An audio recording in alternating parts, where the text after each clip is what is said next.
तो जैसा कि पिछले एपिसोड में हमने देखा था, वांगलिंग एक एरिया से गुजरता है और यहाँ पर इसे एक रेस्ट्रिक्शन देखने को मिलता है जो कि पहले इसके नज़र में नहीं आया था। अब आगे, अब ये जो रेस्ट्रिक्शन था ये 1000 फीट चौड़ा था और आसपास के जो पहाड़ थे कहीं ना कहीं उनसे मिल के एक शेप टाइप बना रहा था और अंदर छिपा हुआ था। और इस रेस्ट्रिक्शन में सेलेस्टियल स्पिरिचुअल ऑरा को फील किया जा सकता था। अब वांगलिंग यहाँ से आगे जाने लगता है, फिर इसके दिमाग में कुछ आता है कि यार ये तो बहुत खतरनाक, मतलब इसको इंजीनियस कह सकते हो आप, रेस्ट्रिक्शन है। बट इसमें ये लूप होल क्यों है?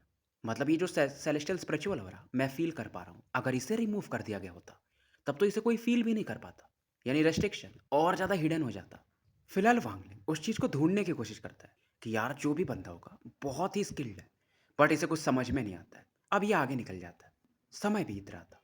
1 घंटे के बाद इस रेस्ट्रिक्शन से 2 लोग बाहर निकलते हैं। एक वुमेन था और एक मैन। और ये वही लोग थे जिनसे वांगलिंग 1 महीने पहले मिला था। और ये वुमेन मानो वांगलिंग जिस तरफ गया था उस तरफ हेटरेट की नज़र से देख रही थी और कहती है कि वो बंदा, मतलब अपने पति से कहती है या जो भी इसका बिग ब्रदर या जो भी होगा, कि आप तो ये कह रहे थे कि आपके रेस्ट्रिक्शन से कोई बच नहीं सकता, वो कैसे बच के चला गया? तब तक ये बंदा कहता है मेरे हिसाब से शायद वो गया भी नहीं है, हम इतना जल्दी बाहर नहीं आना था। वुमेन गुस्से में कहती कि टॉपिक मत बदलो। अब आदमी बोलता है कि शायद उसने इस रेस्ट्रिक्शन को समझ लिया था। अब ये बंदा बोलता है कि अगर मैं ज़्यादा इसमें लूप होल छोड़ देता तब कोई भी नहीं आता। हाँ, अगर मैं इसे एकदम परफेक्ट बना देता तो सेकंड स्टेप के भी कल्टीवेटर इस चीज़ को देख नहीं पाते। वुमेन को काफ़ी गुस्सा आता है, इसके अंदर एक किलिंग इंटेंट जागता है और ये कहती है कि ली युवान, तुम्हारे अंदर गट्स है। तुम ये कह रहे हो कि मेरा कल्टीवेशन टाइम बहुत कम रहा है। अब बंदा कहता है कि मैं ऐसा कैसे कह सकता हूँ, मेरा लाइफ सोल तो आपके फैमिली के पास है, मेरी इतनी मजाल। लड़की भी कहती है चलो अच्छा है तुम्हें याद तो है। और ये वुमेन कहती है कि अगर मेरी ग्रैंड माँ ने, सॉरी ग्रैंड फा ने, तुम्हें वो पिल नहीं दिया होता तो तुम्हारी जैसी इंजरी थी तुम 100 साल पहले मर चुके होते। ली युवान इस तुरंत कहता है कि रेस्ट्रिक्शंस में चलो, कोई आ रहा है। ये तुरंत ही एंटर कर जाते हैं। अब यहाँ पर जैसे नॉर्मल पहाड़ जैसा रहता है कुछ वैसा ही रह जाता है, मतलब कोई समझ नहीं सकता था। अब यहाँ पर एक स्वॉर्ड एनर्जी आसपास घूमने लगती है और एक मिडिल एज मैन प्रकट होता है। अब ये बंदा एक पपेट को निकालता है जो कि लकड़ी का बना था, जिस पर कुछ मार्किंग्स थे। ये कुछ सीलिंग टेक्निक बनाता है। पपेट मूव करना शुरू करता है और रेस्ट्रिक्शन के अंदर कूद जाता है। और मिडिल एज्ड मैन अब कहता है एक्सप्लोड। एक्सप्लोजन की वजह से जहाँ पर रेस्ट्रिक्शन था वहाँ पर एक होल दिखाई देता है। बंदा काफ़ी खुश हो जाता है। अब ये दूसरा पपेट निकालता है और उस होल की तरफ बढ़ा देता है। अब ये बंदा भी उस होल के थ्रू रेस्ट्रिक्शन के अंदर एंटर कर जाता है। पर जैसे अंदर जाता है कि चीखता है, इसका ओरिजिन सोल उस गड्ढे से बाहर आता है। ये डरा हुआ था, ये भाग रहा था, पर अचानक से ग्रीन शैडो इसे अंदर खींच लेता है। फिर से एक बार यहाँ के आसपास स्पेस में हलचल होती है और ली युवान और वो वुमेन बाहर आते हैं। वुमेन काफ़ी एक्साइटेड थी और कहती है कि और खाओ, फिर हम प्लेसेस चेंज करेंगे। इधर वांगलिंग देख रहा था, कहता है इंटरेस्टिंग, क्योंकि यहाँ पर एक इल्यूजन बना करके ये खड़ा था। इस दौरान वुमेन की नज़र वांगलिंग की तरफ जाती है जो कि अचानक से प्रकट होता है। ये कुछ बोलने वाली थी पर ली युवान आगे आता है और ये वांगलिंग से माफ़ी टाइप मांगता है कि हमारी वजह से आप परेशान हुए थे उस समय। पर लड़की बोलती है कि इसका कल्टीवेशन तो हमारे बराबर है, इससे डरना क्या है, हम दोनों मिलकर अटैक करेंगे, तो इससे हम अपने पालतू जानवर को खिला सकते हैं। अब ये लड़की आगे बढ़ती है एक पंखा निकाल के। अब ली युवान करे तो करे क्या, इससे भी कुछ रेस्ट्रिक्शंस बनाने पड़ते हैं और दोनों मिल के अब वांगलिंग पर अटैक करते हैं। अब वांगलिंग अपने उंगली पर थंडर पावर को इकट्ठा करता है और इस फेदर फैन को तुरंत ही कोलैप्स करवा देता है। मतलब इसके मैजिकल ट्रेजर को ही वांगलिंग डिस्ट्रॉय कर देता है। लड़की खून की उल्टी करती है। वांगलिंग का ज़्यादा ध्यान ली युवान के रेस्ट्रिक्शंस पे था। अब वो जो रेस्ट्रिक्शन ली युवान यूज़ कर रहा था वो 18 रेस्ट्रिक्शंस में बढ़ जाता है और कहीं ना कहीं सभी रेस्ट्रिक्शंस एक दूसरे से कनेक्टेड थे। अब वांगलिंग एक पाम अटैक बनाता है थंडर पावर के साथ। एक एक करके 18 रेस्ट्रिक्शंस वांगलिंग तोड़ देता है और पाम अटैक इसका अभी भी ली युवान के चेस्ट पे जाके टकराता है। ली युवान खून की उल्टी करने लगता है। उसे समझ में नहीं आता है, अविश्वास के साथ, कि भाई ऐसा भी हो सकता है। ये वांगलिंग की तरफ देखता है। अब वांगलिंग इन्हें पार करते हुए जहाँ पर इन्होंने पहला रेस्ट्रिक्शन लगाया था वहाँ पे देखता है जो होल था, जहाँ पर एक ग्रीन यीन एनर्जी को ये देख सकता था। और जैसे ये देखता है अंदर की तरफ, यीन एनर्जी बाहर आती है, एक खोपड़ी जैसा बन जाती है, मानो वांगलिंग को डिवोर करना चाहती हो। वांगलिंग की आंखों में एक चमक आता है कि हेवनली घोस्ट। इधर वुमेन चिल्लाती है, मतलब उस ग्रीन एनर्जी से, कि इसे डिवोर कर जाओ। वांगलिंग की आंखों में बिजली चमकती है और थर्ड आई से इसके कर्मा वाला जो रस्सी था वो बाहर निकलता है। अब हेवनली घोस्ट चीखने लगता है और भागने को देखता है, पर वांगलिंग इसे भागने कैसे देगा, रस्सी में इसे बांध लेता है और 1 बिलियन सोल फ्लैग से ट्रैप कर लेता है, क्योंकि इसे अब ये लगता है कि इसकी मदद से ये सेकंड सेलेस्टियल गार्ड को रिफाइन कर पाएगा। लड़की हैरान थी कि यार ये बंदा इतनी आसानी से इसके गोश्त को कैप्चर कर लिया। अब ली युवान समझता था, ये तुरंत ही बोलता है सीनियर हम दोनों। वांगलिंग पहले ही बोलता है इसकी बात पूरी होने से पहले कि तुम दोनों ट्रैप बना रहे थे लोगों को ट्रैप करने के लिए, बट तुमने मुझ पर अटैक भी किया। और ली युवान अब कॉम्प्रोमाइज़ करने की बात करता है, और वुमेन तो वो कुछ बोल नहीं पा रही थी। और इस बंदे की बात सुन के वांगलिंग हैरान था, क्योंकि ये बंदा काफ़ी इंटेलिजेंट था। इसे समझ में आता है कि इस वुमेन को, मतलब इस बंदे को इस वुमेन की फैमिली ने बचाया था, इसीलिए ये उनके लिए एक तरह से स्लेव टाइप हो गया है अपने लाइफ सोल के कुछ हिस्से को देखकर। फिलहाल ली युवान बताता है कि मेरे शुरुआती दिनों में मुझे एक एंशियंट मैप मिला था, जो कि थंडर सेलेस्टियल रियल्म के फॉरबिडन एरिया को भी, मतलब इसके थ्रू जाना जा सकता है, और मैं वहाँ के रेस्ट्रिक्शंस को तोड़ सकता हूँ। 70% तो मैं कॉन्फिडेंट हूँ। और शायद यहाँ पर ओरिजिन टूल्स भी होंगे उस फॉरबिडन लैंड में, तो अगर हम उसे तोड़ पाए तो आप आधा ओरिजिन टूल्स ले जा सकते हो। लड़की कुछ बोलना चाहती थी बट शांत हो जाती है। वांगलिंग मान जाता है। इधर वांगलिंग ये हाथ को बस आगे हल्का सा बढ़ाता है। वुमेन की बॉडी में एक घोस्ट लाइक शैडो था, जो कि उसकी बॉडी से अपने आप बाहर आने लगता है, और वांगलिंग इसे रख लेता है। ली युवान न्यूट्रल था, क्योंकि इसकी मदद से वांगलिंग उस लेडी पर कभी भी धावा बोल सकता था, ताकि इस पर कोई खतरा ना रहे। और वांगलिंग अब पूछता है कि मैं वह तुम्हारे मेथड्स को जानना चाहूँगा, जिसके थ्रू तुमने रेस्ट्रिक्शंस को हाइड किया था। अब ली युवान एक जेड पीस निकालता है और वांगलिंग को देता है, और इसे देख करके वांगलिंग हैरान था, क्योंकि ली युवान को यह लगता है कि वांगलिंग उसके मेथड्स को नहीं समझ पाएगा। और सही में वांगलिंग रेस्ट्रिक्शंस को नहीं समझ पाया था। मतलब रेस्ट्रिक्शन का सोर्स क्या है, कहाँ से इसकी शुरुआत हो रही है, कुछ नहीं समझता है। वांगलिंग इन्हें समझने की कोशिश करता है। अंदर में से 10 स्टैचूज दिखाई देते हैं और एक दूसरे से ओवरलैप करने लगते हैं, मतलब मिलने लगते हैं। तो ये डिवाइन सेंस को पीछे खींच लेता है। बट इसे कुछ समझ में आ गया था। फिलहाल ये बोलता है चलो आगे बढ़ते हैं। वांगलिंग इस दौरान ली युआन के बारे में सोचता है कि ये बंदा पूरी बात तो नहीं बता रहा है, कि कहीं ऐसा तो नहीं जब इसने मुझे पहली बार देखा था तो इसने लंबा प्लान कर लिया था कि मैं इस बंदे को यूज़ कर सकता हूँ, मतलब वांगलिंग को। देखते हैं। वांगलिंग को लगता भी है ये बंदा है खतरनाक, और वांगलिंग सोचता है कि अगर कुछ भी गड़बड़ हुआ तो फिर मैं इन्हें छोड़ूंगा नहीं। इधर ये लड़की काफ़ी गुस्से में थी कि इस बंदे को अगर अपनी सेफ्टी का चिंता था तो इसने मेरा सोल का हिस्सा क्यों लिया, ली युवान का क्यों नहीं। तो ली युवान के खिलाफ भी इसकी नफरत बढ़ती है। फिलहाल ये आगे बढ़ते हैं, और ली युवान अपने डिवाइन सेंस को रेस्ट्रिक्शन से कवर करता है और इस लेडी से बात करता है कि लेडी के वो हमें नहीं सुन सकता, और उसे शायद पता है कि मेरा लाइफ सोल आपके पास है, आपकी फैमिली के पास, इसलिए उसने आपके सोल को लिया। बट आप टेंशन मत लो, मैं आपके सोल को इससे ले लूँगा। अब ये लेडी शांत हो जाती है। फिलहाल ये तीनों इस फ्रैगमेंट को पार करने लगे थे। ली युआन पलटता है और एकदम प्यार से बोलता है सीनियर, अब यहाँ पर आपको थंडर चेन्स दिख रहे हैं तो ये बहुत पावरफुल है, तो आपको सावधान रहना पड़ेगा। अब यहाँ पर वॉइड भी था, मतलब स्पेस जिसमें कुछ नहीं होता है, वहाँ आप फंस गए तो फिर आप हमेशा के लिए वहीं फंसे रह जाओगे। एक फ्रैगमेंट से दूसरे फ्रैगमेंट तक आपको सेफली जाना पड़ता है। वांगलिंग ने देखता है कि ये जो चेन्स जैसे दिख रही थी बिजली के, ये कहीं ना कहीं इस फ्रैगमेंट को दूसरे वाले फ्रैगमेंट से जोड़ रही होंगी, और बीच में वॉइड है। यानी कि पूरा जो थंडर सेलेस्टियल रियल्म में इसके जो टुकड़े हो गए, फ्रैगमेंट्स हो गए, वो थंडर चेन्स के थ्रू बंधे हुए हैं। थंडर चेन्स बेसिकली तार के समान थे। अब वांगलिंग पूछता है कि तुम थंडर चेन्स को कैसे पार करोगे। अब वो बंदा समझ लेता है कि वांगलिंग थंडर रियल में शायद पहली बार है। अब ये बताता है कि लेडी गे के थ्रू। अब ये लड़की एक ब्लैक आयरन स्वॉर्ड निकालती है। इस तलवार को देखकर लीवन थोड़ा एक्साइटेड होता है बट शांत हो जाता है। इसे लगता है कि वांगलिंग ने इसे नोटिस नहीं किया। अब ये लेडी इस तलवार पर अपने ब्लड को हल्का सा डालती है और एक मार्किंग बनाती है। ली युवान और ये लेडी इस तलवार के ऊपर खड़े हो जाते हैं। इस दौरान वांगलिंग को इस बंदे के पैर पे कुछ दिखता है, और वांगलिंग की आंखों में बिजलियां कड़कती है। इसे ऐसा फील होता है कि ये तलवार है और ये बंदा मानो एक हो चुके हो। फिलहाल ये लड़की बताती है ये जो तलवार है इसमें कोई खास पावर नहीं है, बट थंडर पावर को ये आराम से रजिस्ट कर सकता है। फिलहाल ये इस तलवार पे खड़े होकर के आगे की तरफ बढ़ते हैं। लेडी पलट के देखती है कहीं वांगलिंग इधर उधर तो नहीं चला गया, मतलब थंडर इतना चमक रहा है। पर जब ये पलट के देखती है तो वांगलिंग्स उन चेन के ऊपर से चल के आ रहा था। ये और हैरान हो जाती है। थंडर पावर का वांगलिंग पर कोई प्रभाव ही नहीं था, मानो ये थंडर पावर को वांगलिंग का ओरिजिन सोल एब्जॉर्ब कर रहा हो। इधर ली युवान कुछ सोच रहा था और याद करता है कि ओल्ड फ्रेंड, बहुत लंबा समय हो गया, बहुत लंबा समय जब से हम मिले हैं। फिलहाल ये अपने विचारों को शांत करता है और वांगलिंग को जब देखता है तो ये भी इसकी आंखें खुली की खुली रह जाती है। पर वांगलिंग के दिमाग में कुछ और चल रहा था जब ये चल रहा था, कि ये बंदी तो बोल रही है और बंदा भी बोल रहा है कि इसका सोल इस वुमन की फैमिली के पास है, बट कुछ और बात है जो शायद वो वुमन भी नहीं जानती हो। क्योंकि वांगलिंग के हिसाब से इस बंदे ने जानबूझ के कुछ वैसा किया था मतलब अपने को इंजर्ड किया होगा या जो भी, और उसके बाद इसकी फैमिली ने इसे बचाया होगा। सब इस बंदे का प्लान था। लड़की जो थी, जीई करके थी, ये वांगलिंग की तरफ जब भी देखती है इसकी आंखों में एक डर था, क्योंकि जब से वांगलिंग ने इसके हेवनली घोस्ट को पकड़ा था, फिर थंडर चेन्स पर एकदम प्यार से चल रहा था, तो इसे समझ में आ गया था ये बंदा बहुत पावरफुल है। फिर ये दिमाग में सोचती कि मैंने वैसे भी इनका कुछ ज़्यादा कुछ किया नहीं, अगर मैं प्यार से रही तो शायद ये मुझे कुछ ना करे। ली युवान भी काफ़ी शॉक्ड था। समय बीतता है। 2 महीने से ये इस वॉइड में ट्रैवल कर रहे थे, और रास्ते में इन्हें कोई और कल्टीवेटर नहीं मिलता।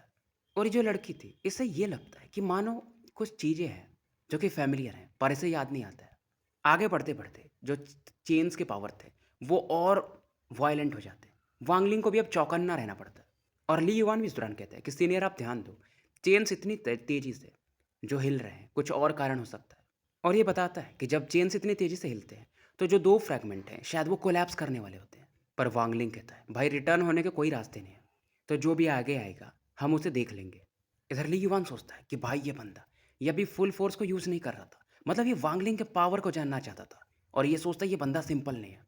और ऐसा कैसे हो सकता है, जो इल्यूजनरी इन कल्टीवेटर को हरा दे वो इतना सिंपल हो कैसे सकता है। यानी कि जो डोंगलिंग फैमिली से बैटल हुआ था शायद उससे भी इसने कहीं ना कहीं देखा था या फील किया होगा। इधर जब ये आगे बढ़ते हैं तो इन्हें एक रेस्ट्रिक्शन मिलता है। अब वांगलिंग इससे कहता है क्योंकि ये रेस्ट्रिक्शन है तो तोड़ सकते हो। ली युवान कहता है तोड़ तो सकता हूँ, बट मैं इस बार कॉन्फिडेंट नहीं हूँ, क्योंकि इसमें थंडर पावर मिक्स है और ये सिंगल रेस्ट्रिक्शन नहीं है। मैं ये सोच रहा हूँ कौन इतना साहसी है जो ऐसा रेस्ट्रिक्शन यहाँ पर लगा सकता है। ये बहुत सीरियस था। फिलहाल ये कंपास निकलता है और मानो कुछ कैलकुलेट कर रहा हो, और फाइनली ये बोलता है कि ये मिड हेवनली लेवल का रेस्ट्रिक्शन है, जिसमें थंडर सेलेस्टियल रियल्म के पावर को यूज़ किया गया। टोटल 9,999 स्पिरिट्स हैं। पर इसी दौरान यहाँ पर जो आसपास फॉग था, वहाँ से एक हंसने की आवाज़ आती है और एक ओल्ड मैन बाहर आते हैं और फाइनली बोलते हैं कि तुमसे यहाँ मिलना मतलब तुम शायद इस ओल्ड मैन के साथ फेटेड हो। मैं तुम्हें ढूंढने ही वाला था बट तुम यहाँ पर खुद मिल गए। बहुत सही, बहुत सही। वांगलिंग जब इस बंदे को देखता है तो हैरान था, क्योंकि ओल्ड मैन ने हाथों में थंडर चेन को पकड़ के रखा था। क्योंकि वांगलिंग भी थंडर चेन को ऐसे कैजुअली तो नहीं पकड़ सकता, जबकि इसका सोल भी थंडर पावर से भरा हुआ है, बॉडी भी थंडर पावर की है। तो भी क्योंकि इस थंडर में थोड़ा सा ही सही बट सेलेस्टियल थंडर भी मिक्स है। और वांगलिंग इस ओल्ड मैन की कल्टीवेशन तो नहीं जान पा रहा था, बट एक इसे फील आता है रिटर्निंग टू द ओरिजिन वाला। और वांगलिंग को लगता है शायद ये जो ओल्ड मैन जिस फेटेड पर्सन की बात कर रहे हैं शायद ये ली युवान होगा।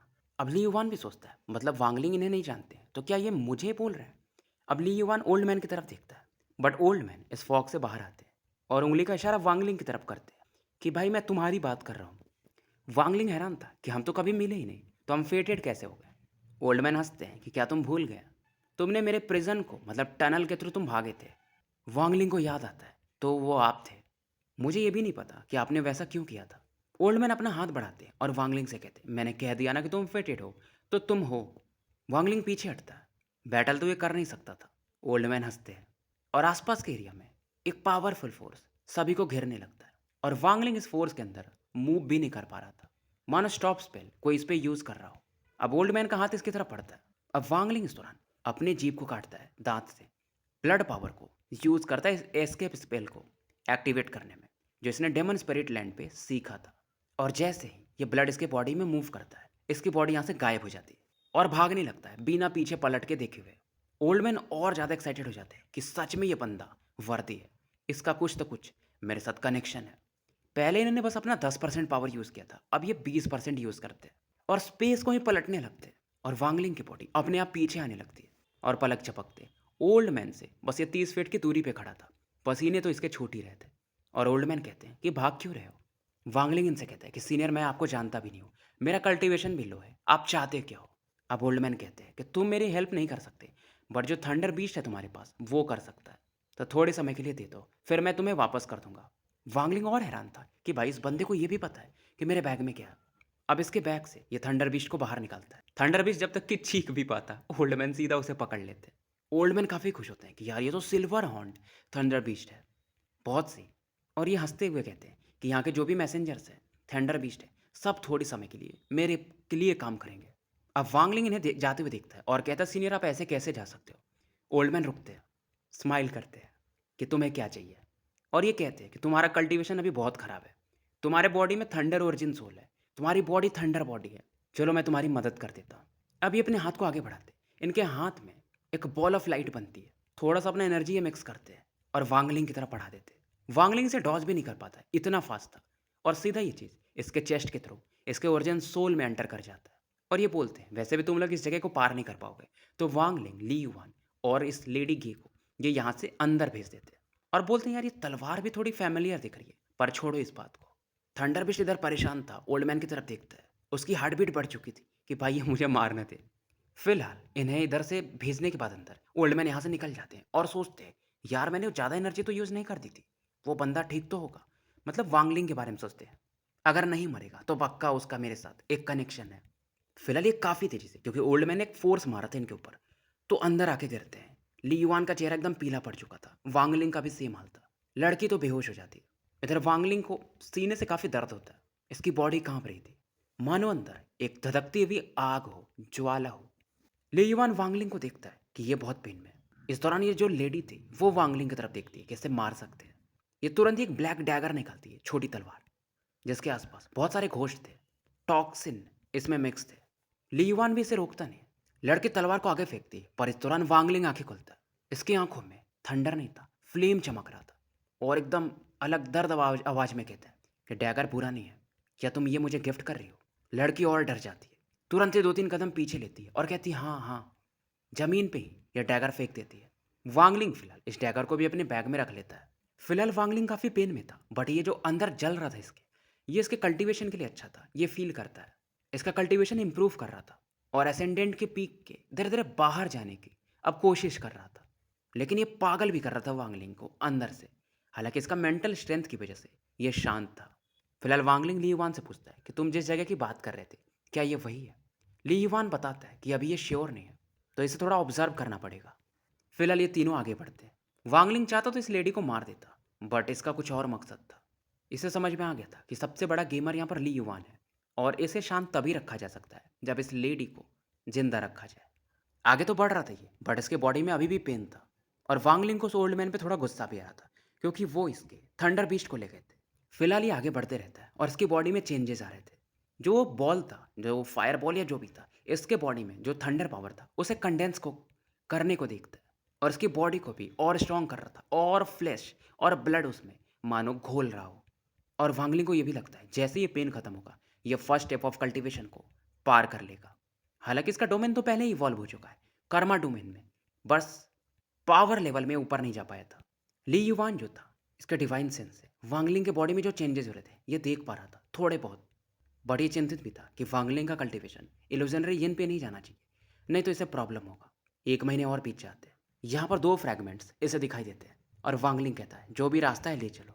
तो लोकेशन इन्हें मिल चुका था, ये आगे बढ़ते हैं। 3 महीने और बीत जाते हैं। ये लोग 4 फ्रैगमेंट्स को पार कर चुके थे और आज के दिन ली युवान को एक माउंटेन दिखता है, जिसे देखकर ये काफ़ी एक्साइटेड था और कहता है ये वही जगह है। पहाड़ काफ़ी ऊंचा था, इवन वांगलिंग भी इसकी ऊंचाई को देख नहीं पा रहा था और यहाँ पे बिजलियाँ काफ़ी कड़कते हुए देखी जा सकती थी। और एक एंशियंट ऑरा भी वांगलिंग फील करता है, जो कि माउंटेन का बेसिकली सोल था। ये जो लड़की थी इस दौरान पलट के ली युवान को देखती है और एक फैमिलियर ऑरा इसे फिर से फील होती है और ये काफ़ी डर जाती है, इतना ज़्यादा कि जितना वांगलिंग से भी नहीं डरती है। इसे शायद कुछ याद आता है। ली युवान इसे रोकता है, मतलब कुछ बोलने से। लड़की को लग रहा था कि इस माउंटेन को ये जानती है और नहीं भी जानती है। फिलहाल वांगलिंग कहता है चलो। अब ये लोग पहाड़ी पे चढ़ने लगते हैं। लड़की को फिर लगता है कि ये मैं यहाँ पे आ चुके हूँ और इसे लगता है कि ली युवान इसके फैमिली में क्यों आया था। उसने शायद जानबूझ करके इन्हें कांटेक्ट किया था और शायद ली युवान ने कुछ मेथड यूज़ किया था, तभी इसकी फैमिली वालों ने इसे यहाँ पर आने दिया था, इस लड़की को। तभी इसकी फैमिली के एंसेस्टर भी थोड़ी वियर्ड एक्ट कर रही थी। अब इसे चीज़ें समझ में आती है। तभी तो इसके फैमिली वाले 10,000 सालों से थंडर सेलेस्टियल रियल्म कभी आते नहीं है, मानो इनके जी फैमिली के लिए ये एक फॉरबिडन एरिया हो। और ये सब चीज़ें ली युवान के आने के बाद बदल गई थी। शायद हमारी एंसेस्टर ने माफ़ी के लिए मुझे यहाँ पर भेजा है। उन्होंने इसीलिए फैमिली का इनहेरिटेंस ट्रेजर भी इसे दिया था और शायद इस लड़की को सेक्रीफाइस करना था, ऐसा कुछ था। इसीलिए ली युवान ने इसे वादा भी किया था कि इसका जो सोल का थोड़ा हिस्सा वांगलिंग के पास है वो भी इन्हें चाहिए ही होगा। अब इसे हर चीज़ समझ में आती है और वांगलिंग इसे नोटिस कर रहा था। वांगलिंग जानता था कि ली युवान भी इसको नोटिस कर रहा है और जो भी इसके दिमाग में था कि जो उसने वो पहले रेस्ट्रिक्शन बनाया था वांगलिंग को खींचने के लिए ही बुलाया था, सब इस बंदे का पूरा प्लान था। और वांगलिंग का किलिंग इंटेंट अब जागता है कि कोई इसे छेड़े, इसे वो छोड़ता नहीं। और वो स्वर्ड हो रहा, एक शार्प हो रहा, एक किलिंग इंटेंट ली युवान फील करता है। पीछे नहीं पलटता ये ये बोलता है कि ब्रदर जू, मैं आपसे मिला, वो मेरा प्लान था, सही है, बट कुछ किस्मत भी है। वांगलिंग भी अब शांत हो जाता है कि इस माउंटेन पे पहाड़ी पर है क्या। ले युवान शांति से बोलता है कि मेरे मास्टर हैं वहाँ। ली युवान पलट के देखता है, पहले से काफ़ी अलग दिख रहा था। और ये वांगलिंग को बोलता है कि आपका जो कल्टीवेशन लेवल है, बिना मेरी परमिशन के आप यहाँ से नहीं जा पाओगे। वांगलिंग बोलता है 18 प्लम रेस्ट्रिक्शन, मुझे थोड़ा बहुत पता है। ली युवान चौंक जाता है, सच में चौंक जाता है। फिर बोलता है कि बहुत कम लोग इसके बारे में जानते हैं, बट जानते जरूर हैं। वांगलिंग स्माइल करता है और वांगलिंग कहता है तो तुम 18 प्लम रेस्ट्रिक्शन यूज़ कर रहे थे। अब वांगलिंग का सेलेस्टियल कार्ड यहाँ पे प्रकट होता है और स्पेस में एक पंच मारता है। पूरा जो माउंटेन था वो हिलने लगता है और यहाँ पर एक ब्लैक होल सा बनता है। और वांगलिंग फिलहाल अभी जाता नहीं है, लीवान की तरफ देखता है और कहता है कि ये जगह मुझे नहीं ट्रैप कर सकती। लीवान भी कहता है लगता है मैंने आपको अंडर एस्टिमेट कर दिया, लेकिन अगर आपके पास ये पपेट भी है। अब वांगलिंग उस दौरान लिंग टियानो के स्वॉर्ड एनर्जी निकालता है। तो स्वॉर्ड एनर्जी का जो पावर था, क्योंकि वांगलिंग का पावर ज़्यादा बढ़ चुका था, तो वो भी ज़्यादा इंटेंस था। और ये स्वॉर्ड एनर्जी एकदम ली युवान के फोरहेड पे जाकर रुकती है। और वांगलिंग बोलता है अगर मैं इसे ऐड कर दूँ तो। ली युवान आंखें बंद करता है और खोलता है, क्योंकि ब्रदर जो आप ऐसे ही हैं तो आपको लगता है मतलब रिवार्ड जो आपको मिलेगा, मतलब यहाँ पर जो ट्रेजर्स मिलेंगे वो काफ़ी नहीं है। और ये बोलता है आपको क्या चाहिए। वांगलिंग देखता है इसकी तरफ कि ये ली युवान बहुत इंटेलिजेंट है, इसे समझ में आ गया था कि वांगलिंग को कुछ चीज़ें चाहिए। और वांगलिंग ने इसीलिए टियानहो की स्वॉर्ड एनर्जी को यहाँ पे निकाला था। वांगलिंग सीधा बोलता है कि मुझे तुम्हारा 18 प्लम का रेस्ट्रिक्शन मेथड चाहिए, क्योंकि ये जो मेथड था बहुत एंशियंट है, इसे सीक्रेट रखा गया, बाहर के लोग नहीं सीख सकते। ज़्यादा से ज़्यादा 9 प्लम रेस्ट्रिक्शंस नॉर्मल लोगों को सिखाया जाता है। जो टॉप लेवल के लोग होते हैं उन्हें ही 18 प्लम रेस्ट्रिक्शंस सिखाए जाते हैं। और ये मेथड मतलब बहुत समय से एक तरह से गायब हो चुका था। और इस मेथड के बारे में वांगलिंग ने पहली बार डेमन स्पिरिट लैंड में सुना था। और वांगलिंग को डाउट भी था कि ये बंदा एसेंडेंट के पीक पर होगा, शायद इसमें भी डाउट है। इसलिए वांगलिंग ने पहले इस पर कभी अटैक किया ही नहीं। ली युवान इधर स्माइल करता है कि बस आपको ये 18 प्लम रेस्ट्रिक्शन चाहिए, तो ठीक है आपको ये मैं दे दूंगा। पहले ये 13 प्लम रेस्ट्रिक्शन देता है और बोलता है बाकी 5 जब हम माउंटेन पे पहुंच जाएंगे तो मैं दे दूंगा। वांगलिंग इस जेड टोकन को स्कैन करता है और इस पर कोई बैरियर नहीं लगाया था इस बंदे ने, तो 13 प्लम रेस्ट्रिक्शन सही था। इधर ये लड़की शांत थी, बस पहाड़ी की तरफ देख रही थी। अब इस दौरान ये बंदा वांगलिंग से फिर कहता है कि ब्रदर जू, 18 प्लम रेस्ट्रिक्शन के अलावा क्या आपने द 4 ग्रेटर रेस्ट्रिक्शंस के बारे में सुना है। और ये कुछ स्टोरीज बताता है कि जब ये दुनिया बना था तो 9 भागों में बढ़ गया था। उनमें से एक रेस्ट्रिक्शन था, उसे हम फॉर्मेशन भी कहते हैं। अलग अलग नाम है बट मतलब सेम है। रेस्ट्रिक्शंस के ग्रेड होते हैं, हेवन, अर्थ, मिस्ट्री और येलो। लेकिन इन चारों के ऊपर भी एक ग्रेड है जिसे हम वॉइड ग्रेड कहते हैं। और इस पहाड़ पे वही ग्रेड है। एनहाइलेशन रेस्ट्रिक्शन यहाँ पर लगा है जो कि वॉइड ग्रेड के लेवल का है, इसलिए आज तक कोई भी इस पहाड़ के टॉप पे नहीं पहुँच पाया। अब आपको ये क्यों लग रहा होगा कि मुझे ये सब कैसे पता। अब ली युवान इस दौरान राइट हैंड में अपने सील बनाता है और हवा में ऐसे बस प्रेस करता है। पहाड़ पूरा हिलने लगता है और दिखाता है कि पहाड़ की ऊंचाई बहुत कम है बट देख नहीं पाते लोग। अब ये बकवास कर रहा था और वांगलिंग से पूछता है कि आपके पास कोई और क्वेश्चन है। वांगलिंग बोलता है भाई तू बकवास बहुत करता है। ली युवान स्माइल करता है, अब ये बातें करना बंद कर देता है। फिलहाल ये पहाड़ी पर चढ़ते चढ़ते मिडल में पहुंच चुके थे। धीरे धीरे पहाड़ी थोड़ी छोटी होने लगती है और वांगलिंग मानो अब इसकी ऊंचाई को देख सकता था।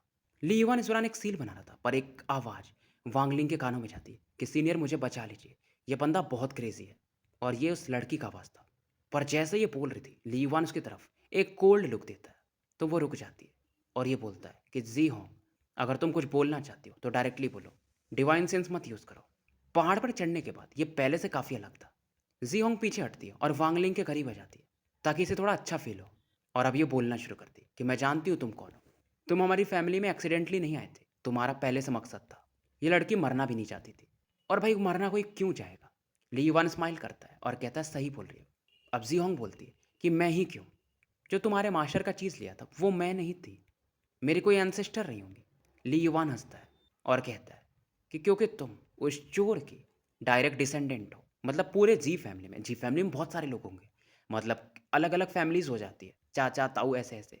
तो जो चोर था उसकी डायरेक्ट ही खून थी, ऐसा समझो। अब जी होंग रोने लगती है कि तुम्हें जो चाहिए ले लो, स्क्रॉल या जो भी, आयरन स्वॉर्ड, कंपास या जो भी, बस मुझे जाने दो। ली युवान बैग तो ले लेता है, उनमें से 3 चीज़ें निकालता है। पहला आयरन स्वॉर्ड था, दूसरा वो कंपास, तीसरा वो एंसेंट स्क्रॉल। स्क्रॉल को ये खोलता है और उसके अंदर जो पेंटिंग थी उसे देखकर ये काफ़ी खुश था, जो कि माउंटेन के समान थी, बादल बने हुए थे और उसके चोटी पर एक बंदा खड़ा था। वांगलिंग इस पेंटिंग को देखता है, समझ जाता है और ये सोचता है कहीं ये ली युआन कोई सेलेस्टियल तो नहीं है। बट ये अभी सोच रहा था। फिलहाल ये खुद को शांत करता है और बोलता है ऊपर चलो। अब ये जो लड़की थी ये नीचे उतरने लगती है। वांगलिंग तो आगे बढ़ता है। अब ली युआन को भी फर्क नहीं पड़ता है कि जी होंग कहीं भी जाए। और ये रास्ते में कहता है ब्रदर जो आपको बहुत सारे डाउट होंगे बट आप पूछना मत। जब आप पहाड़ी पे पहुंचेंगे तो मैं आपको सब चीज़ बता दूंगा। तो फिलहाल स्टोरी यहीं समाप्त करते हैं और मिलते हैं फिर कल एक नए वीडियो के साथ।